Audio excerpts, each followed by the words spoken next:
Bobby's mom! Please come immediately! The sight that I saw, having rushed over at the teacher's words, was my son collapsed on the spot. My son was unconscious after colliding with a friend and falling from the playground equipment.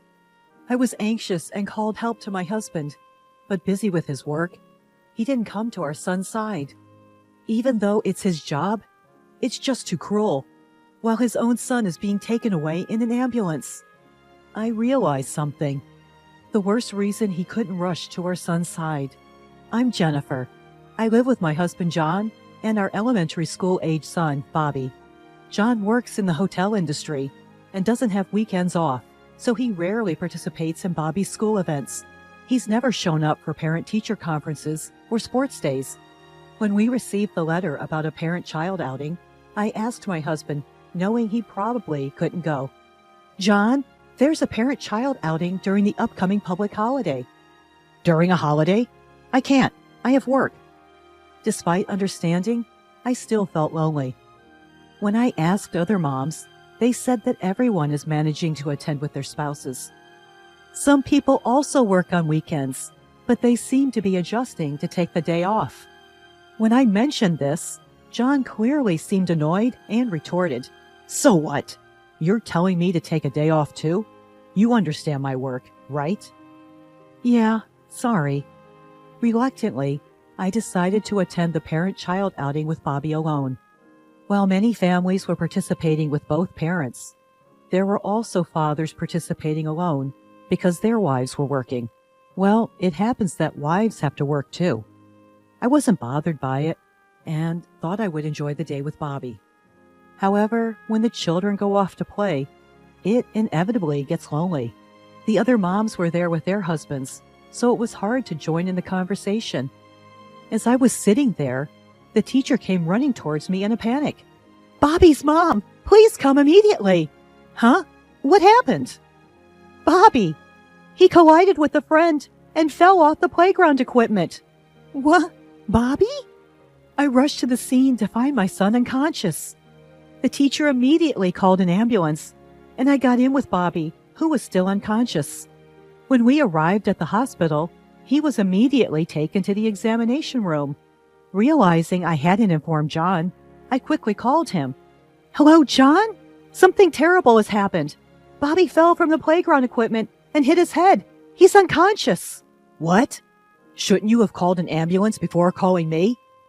"The teacher already did that. He's being transported to the hospital and undergoing examinations now." "All right. You're at the hospital then. Let me know the results via email when you know." "What?" I couldn't believe my ears. He wasn't planning to come to the hospital in this emergency? "What are you saying? You need to come home now."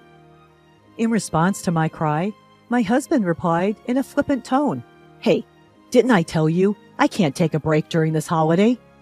"But we're in a state of emergency right now. Don't you understand?" "I know you're at the hospital, but what's the point of me going there? There's nothing I can do at the moment. We just have to wait for the results. Let me know when you get any updates. Bye for now." With that, John hung up the phone abruptly. I was left staring at my smartphone, dumbfounded. He wouldn't even come home for our son's critical situation. As I slumped there, a man approached me. "Are you Bobby's mom?" "I'm Alex's father." It was Alex's father who had spoken. Alex was the friend who had collided with Bobby. I remembered him attending the event with his son as his wife was absent. Alex's father bowed deeply towards me. "I am truly sorry for what has happened." I hastily shook my head. "I heard from the teacher that Bobby and Alex accidentally ran into each other. It was a careless mistake on our part as well. Please don't worry about it." Standing next to his father, Alex, with his bandages wrapped around him, stood there with his eyes swollen from crying. "It's because I ran into Bobby." I reassured Alex gently. "It's not your fault, Alex. Bobby will be absolutely fine. Once he's better, will you play with him again?" Alex nodded tearfully. His father, looking relieved, thanked me. "Thank you for your kind words. My wife should have been here to greet you as well. I apologize." "No, it's okay. My husband can't come back from work either. Is Alex's mother at work too?" No, actually. Alex's father hesitated. My wife is on a trip with her friends. It was planned before this field trip, so she couldn't cancel it. It's embarrassing. Oh, I see. I tried to contact her several times about the accident, but I haven't been able to reach her. As soon as Alex's father finished speaking, his phone rang. Oh, it's my wife. Excuse me for a moment. Alex's father quickly answered the phone and explained the situation to his wife. That's what happened. How soon can you get back here? 2 hours? But how are you going to get back? You can't drive, can you? Oh, a friend is with you? That's good then. Be careful. After ending the call, he reported to me with a relieved look. I'm sorry. I just got in touch with my wife. She has a friend who happens to be coming near here, and she will drive her here. It will take about 2 hours, though. I see. Then my phone rang. Oh, it's my husband. Excuse me. I excused myself and answered the call. John, what happened? I managed to get some time off, and we'll head there. I'll finish work in about 2 hours, and I'll head straight there. Really? That's great. After ending the call, I reported back to Alex's father. My husband will also be here in about 2 hours. It's good that we can both meet. Just then, we were called by the doctor who had finished the examination. According to the examination, Bobby had no abnormalities. He had just lost consciousness due to the shock, and they decided to observe him for now. Even though they said no abnormalities, it was still nerve-wracking not knowing when he would regain consciousness. As I came out of the examination room filled with worry, Alex's father was there waiting for me. He was holding Alex, who had fallen asleep from exhaustion. We started to chat about our families to distract ourselves from the situation. Alex's mother was a homemaker, but recently she had been going out with her friends often during evenings and weekends. When she was away, he would take care of their child. My wife usually takes care of our son Alex during weekdays, so I thought she should have some fun during nights and weekends, but now I regret not canceling her trip during the school field trip. As I listened to his story, I couldn't help but compare it to my husband John. My husband, on his days off, be it weekends when he has work, or even on weekdays, he always leaves alone saying he needs to unwind. In contrast, Alex's father is actively involved in childcare. I found myself confiding my husband's complaints to him. As we talked, I noticed a strange coincidence. The behavior of John and Alex's mother coincided exactly. The days they couldn't attend events. The weekdays they went out in the evening.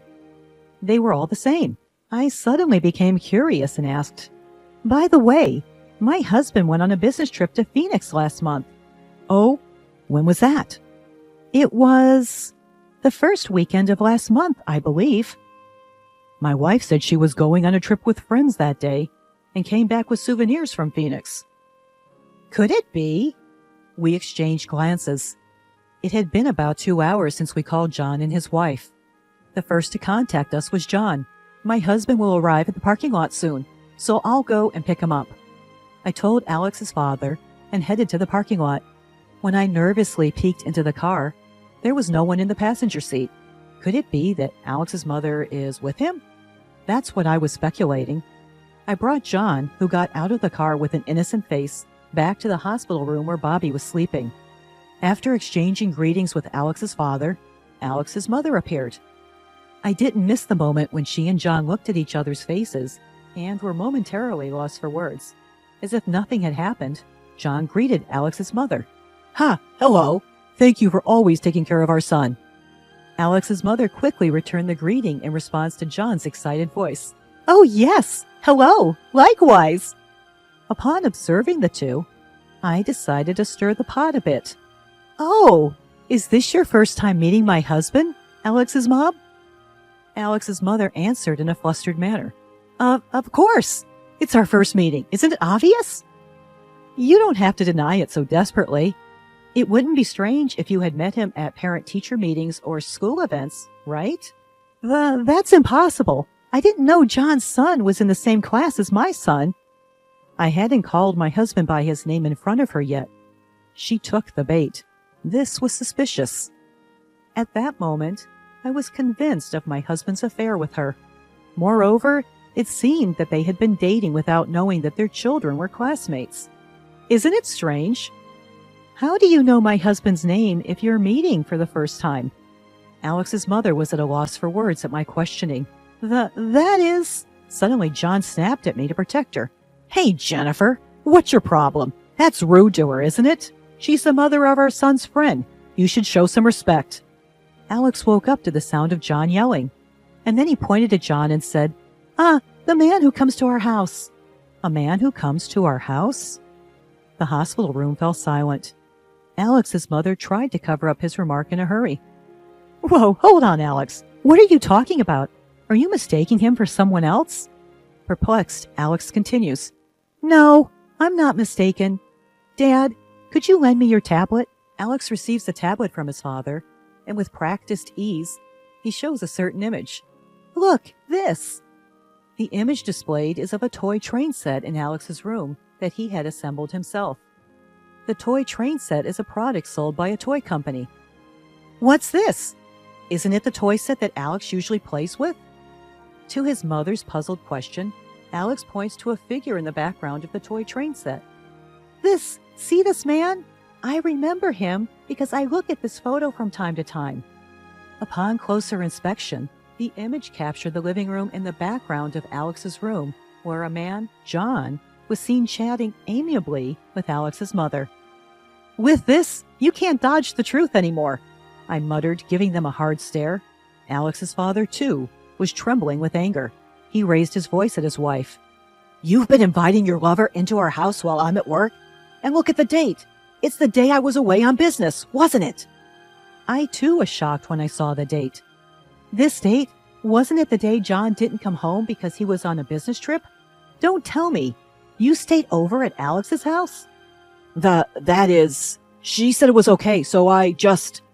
John readily admitted his infidelity and shifted the blame onto Alex's mother. Hearing this, she hastily countered. What? You're blaming me? It was you who said it's a waste of money to stay outside, wasn't it? Alex's father put an end to the ugly argument. Enough. Inviting your lover to stay in a house where there's a child? You're unfit to be a mother. You're utterly despicable. I disdain you from the bottom of my heart. At his words, John flinched, and he quickly tried to paint the lover as the villain. Indeed, she's unfit to be a mother. At least I've never met her in front of Bobby. I care about my child, you know. What? What's this guy talking about? He's joking, right? I felt a surge of anger towards my husband. Are you kidding me?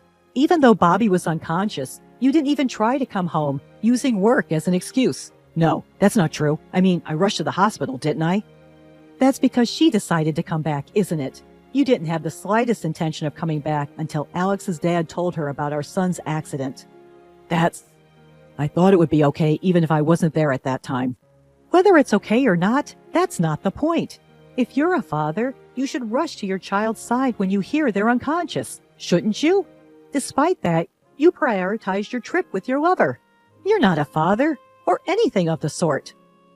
No matter what you think, I am Bobby's father. And what do you plan to do if Bobby doesn't wake up? Can you, a stay-at-home mom, keep paying the hospital bills? Without me, you and our son can't survive.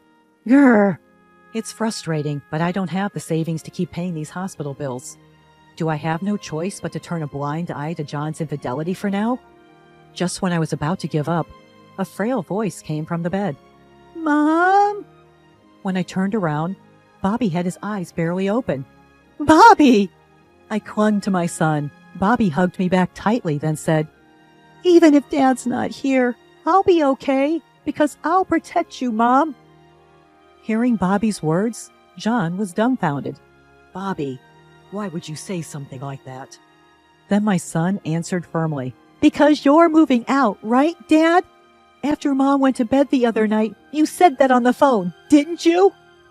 On the phone? I heard you talking when I got up to go to the bathroom, Dad. You said I don't care about Jennifer at all. If it wasn't for the kids, I would leave right away and be with you. That's what you said, isn't it, Dad? That's... John's face went pale. So, I'll grant Dad's wish. I don't need to be your child anymore. I don't need a dad anymore. John was shocked at Bobby's words. On the other hand, I finally made up my mind after hearing what Bobby had said. I've made up my mind. Please, let's separate. As I told this to my husband, Alex's father handed me his business card. Jennifer, I'll help with your decision too. The business card he handed over had the title of a law firm's director printed on it. We should have plenty of evidence aside from this toy train photo. Leave the claim for alimony and child support to me. I'm planning to make a claim to my wife too, so it's like killing two birds with one stone. Upon hearing his words, Alex's mother started to panic. What? Wait! I haven't agreed to a divorce yet. I won't leave you. Then Alex's father said to her in a cold voice, Huh? You, who cheated, have no right to choose. A low-life mother who would cheat in front of her child doesn't deserve custody. If you still object, it'll go to court, you know. You're aware of my high success rate in court, right? And with such favorable conditions, there's no way I'd lose.